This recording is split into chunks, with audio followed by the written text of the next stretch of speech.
કે કચ્છની રાજગાદીને જ્યારે રાજા બેસતા, રાજગાદી સંભાળતા, ત્યારે જેમનું રાજ તિલક થતું એ હું મેઘવાળ મહેશ્વરી સમાજમાંથી આવું.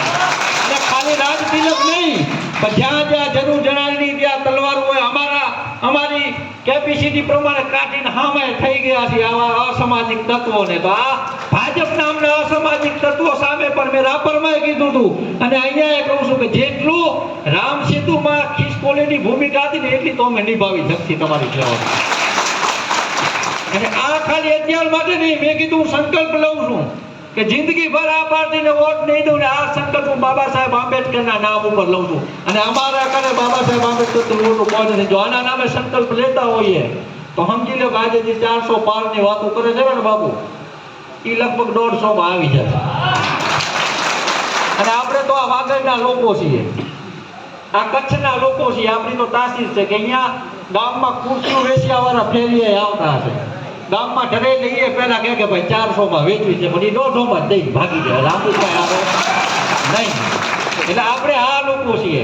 અને વાત જ્યારે નારી અસ્મિતાની આવે, મારા પહેલા અજયપાલસિંહ બાપુએ કીધું કે આજે જે હિન્દુઓના મંગળસૂત્રની જે ચિંતા કરે છે રામ, જ્યારે મણિપુરમાં જે બહેનને નગ્ન અવસ્થામાં ફેરવી હતી એ હિન્દુ જ હતી, ત્યારે તમારી આ મંગળસૂત્રની ક્યાં કીધું. અને હું તો કહું છું કે ભાઈ નરેન્દ્રભાઈ ને તો આવી વાત જ ના કરવી પડે, કારણ કે એને મંગળસૂત્રને ક્યાંય લાગ વળગ નથી.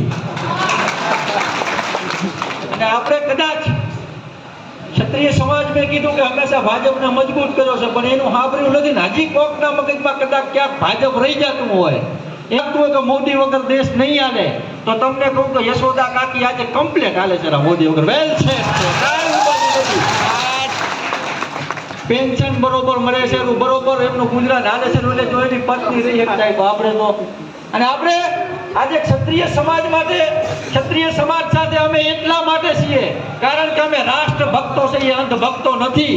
આ પણ ભાજપના લોકો સાંભળી લે, કારણ કે આ લોકોએ એમની રાજનીતિ હલાવવા માટે માત્ર હંમેશા દેશની અંદરમાં વર્ગ વિગ્રહ પેદા કર્યો છે. એક જ્ઞાતિને બીજી જ્ઞાતિની વિરુદ્ધમાં ઊભી કરી છે, એક ધર્મને બીજા ધર્મની વિરુદ્ધમાં ઊભો રાખી દીધો છે. આજે તમારા છોકરાઓ પેજ પ્રમુખ હશે ને એમના છોકરા BCCIમાં પ્રમુખ હશે.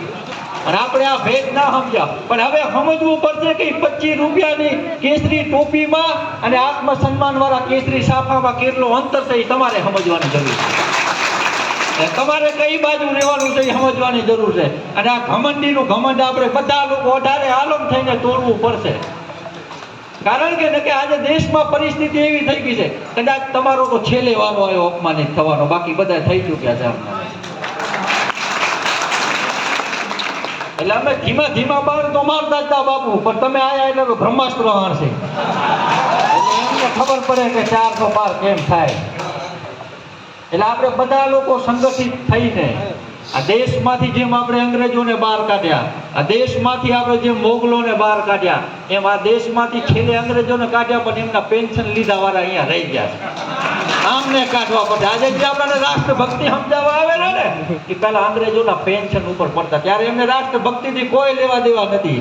52 વર્ષ સુધી જેના હેડક્વાર્ટરમાં રાષ્ટ્ર ધ્વજ નથી ફરકાયો એ આજે વાતો કરે ઘર ઘર તિરંગા. એટલે સમજવું પડશે આપણે કે આપણે આ માત્ર ને માત્ર ઉલ્લુ બનાવવાનું કામ કરે. આપણે આ દેશની અંદરમાં એકતા જળવાય, આ દેશની અંદરમાં ભાઈચારો જળવાય. જે ભારતનું બંધારણ છે એ ભારતનું બંધારણ એવું સાબિત કરે છે કે ભારત દેશ વિશ્વનો સૌથી મોટો લોકશાહી દેશ છે. અને એ બંધારણને જ્યારે ખતમ કરવાની વાત કરતા હોય તો તમારી સાથે તમે એકલા નથી, 32 કરોડ આંબેડકરવાદીઓ તમારા ભેગે છે. અને